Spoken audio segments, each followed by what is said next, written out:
Hey guys, Newsfell27 here, bringing you my live reaction and review on Fairy Tail Chapter 450, Alone in All the World. Yeah, previous chapter wasn't all that live reaction worthy, but I did hear that there was supposed to be a surprise twist at the end of this chapter, so I'm gonna do a live reaction on this. Alright, so let's get started. Oh, there's baby Makarov. Okay, looks kinda cute. Knowledge of the preciousness of life rains down upon Mavis's heart. Year X696, birth of Yuri's child, Makarov. So there's all the Fairy Tail members, and there's the mother, Rita, that's her name. But why did they decide to give birth to Makarov in the guild? Wouldn't it be better to, like, give birth in a hospital or something? Rita absolutely insisted. I want to raise this child amidst all of your love.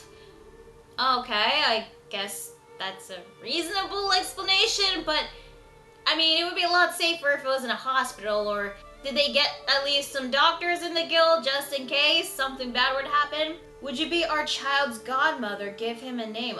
Okay, Mavis was Makarov's godmother? I didn't know that. Okay, that's interesting to know.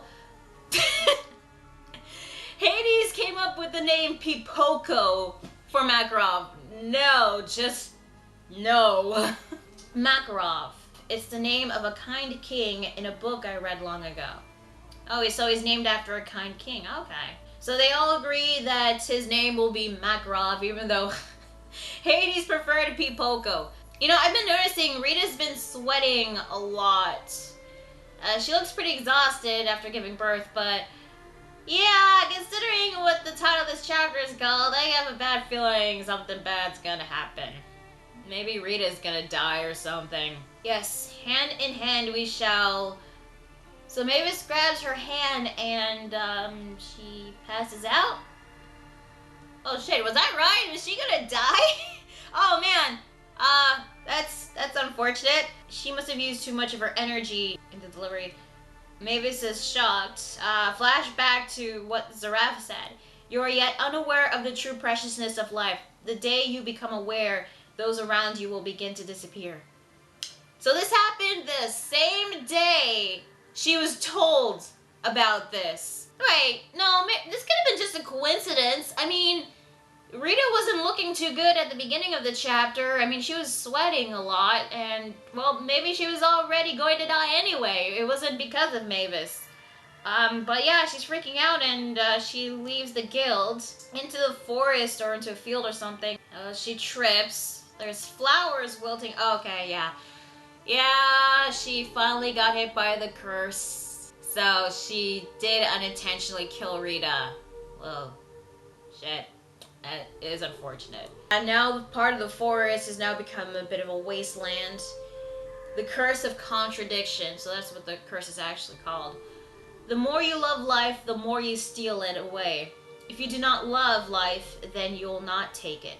Okay, so all she has to do is stop loving life, but for Mavis, that's gonna be difficult for her. I withered trees, killed animals, humans too. From that day forth, I didn't step foot into the guild. I wandered aimlessly, so she never returned. Oh, poor Mavis, that's unfortunate. And countless lives disappeared around me. So yeah, she did unintentionally kill people. Yeah, poor Mavis. Yeah, I really gotta feel bad for her. I mean, I didn't think that, you know, using an incomplete fairy law would result in this, but it did.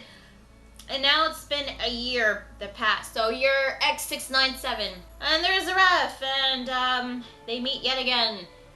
I've been searching for you, Mavis. Oh, wow. She's not looking good. It doesn't look like she's been sleeping. Her clothes are in rags, too. Things have been hard, I see. I haven't eaten in half a year, but I cannot seem to die. Okay, yeah, so she can't kill herself. Confirms her immortality. Such is the curse of Ankseram. Even if your head were to be cut from your shoulders, you would still live. Wait, what?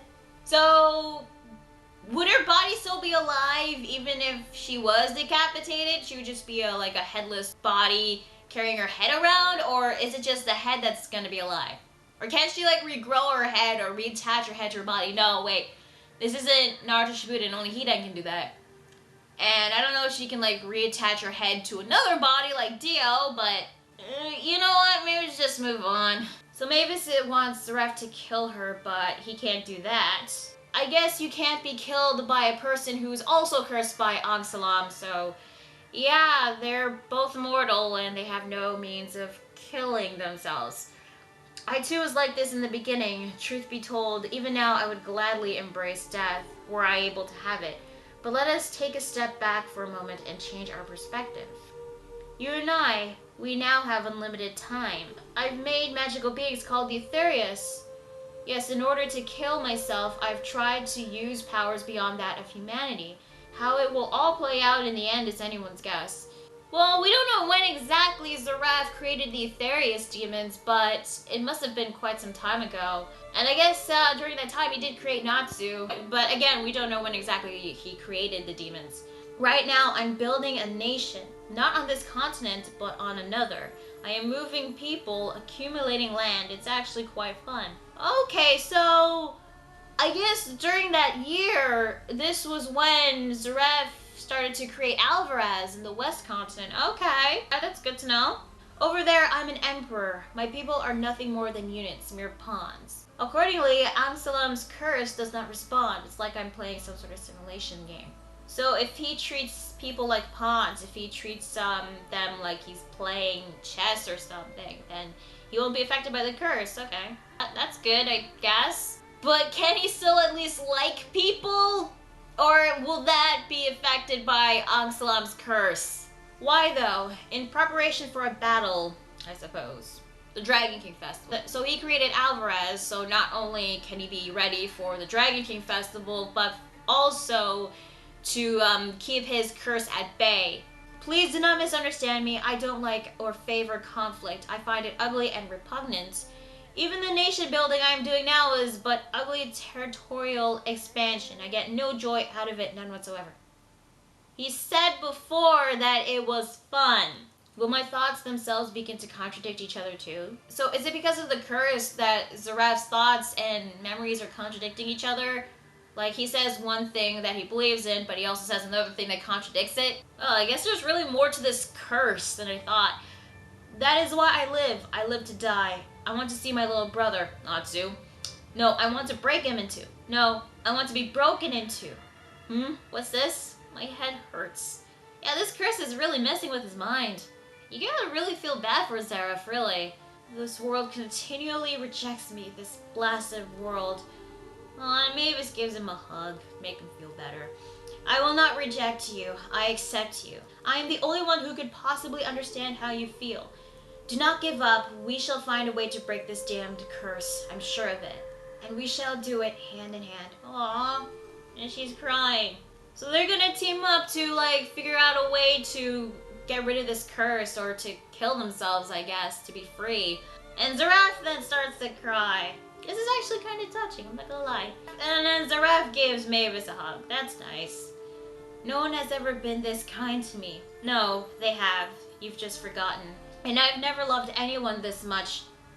Wait, are they gonna kiss?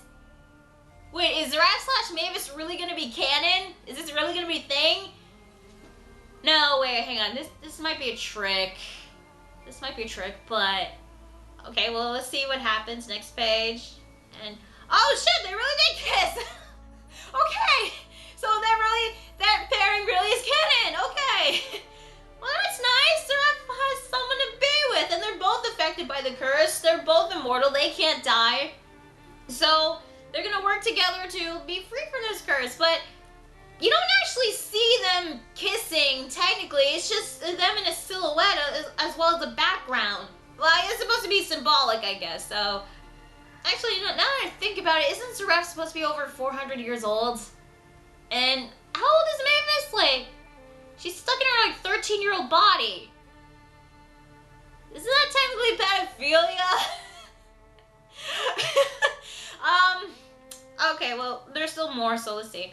The abyss of magic, the beginning of everything. Such is the unifying magic love. Love, the one magic. Whatever. Love makes miracles, and at times it's also capable of calamities. The love of these two, afflicted with the curse of contradiction, brought forth one final contradiction. The curse that causes one to steal life the more one loves it. Stole away my supposed immortal own. Wait, what? Is Mavis dead? Zeref killed Mavis? Oh. Well, that sucks. I mean, Zeref finally had someone to be with, and he unintentionally kills her, even though she too is affected by Ankseram's curse. The story of the cursed boy and girl, Zeref's love, Zeref's sadness, were the beginning of the world's darkness. Oh. Okay. That's very unfortunate, man. Just when Zeref finally can fall in love with someone, Ankseram decided to be a freaking dick, and there you go. Mavis is dead. Huh, okay, well, yeah, that is Fairy Tale 450. Overall, I thought this chapter was good. Mavis's curse was going to catch up to her. She was going to be affected sooner or later. I was not expecting it to be at the very same day. I thought it was going to be at least, like, maybe a few days, a week, a month, maybe even a year, who knows. But I guess ever since Rita gave birth to Makarov, that is when she was affected by the curse. That was when she realized the true meaning of how precious human life is. Unfortunately, she unintentionally killed Rita. Although, again, I thought that would have been a coincidence. But when she turned the area that she was in, the field or the forest, into a wasteland, yeah, she did unintentionally kill Rita. I really did feel bad for Mavis because, well, she couldn't return to Fairy Tale, otherwise she would kill her precious people. But despite that, she still killed life, and she had to go through that within a year. But what I did like about this chapter is the information that we got on more of the Curse of Contradiction by Ankseram. You have to not love life anymore, or treat human life as pawns like you're playing a chess, so you won't be affected by the curse, you won't take away life. So, but knowing Mavis, that would have been really hard for her because she loves life. She knows how precious it is. So, yeah. And it's been confirmed that within a...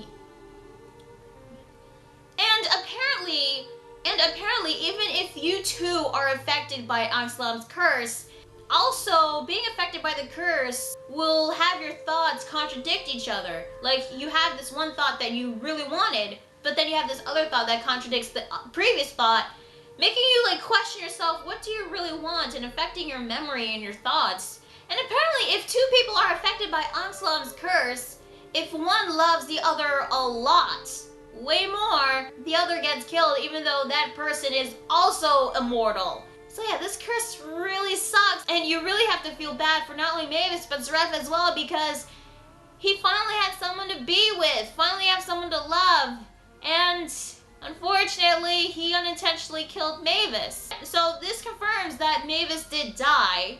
So the Mavis that we saw in the previous chapters, that was probably her spirit. But the question is, who used fairy hearts on Mavis? She was sealed in that crystal. So someone had to do it. Maybe it was Zeref that did it, or maybe it was someone else. I'm not exactly sure. But you know, Mavis's death might have made Zeref snap.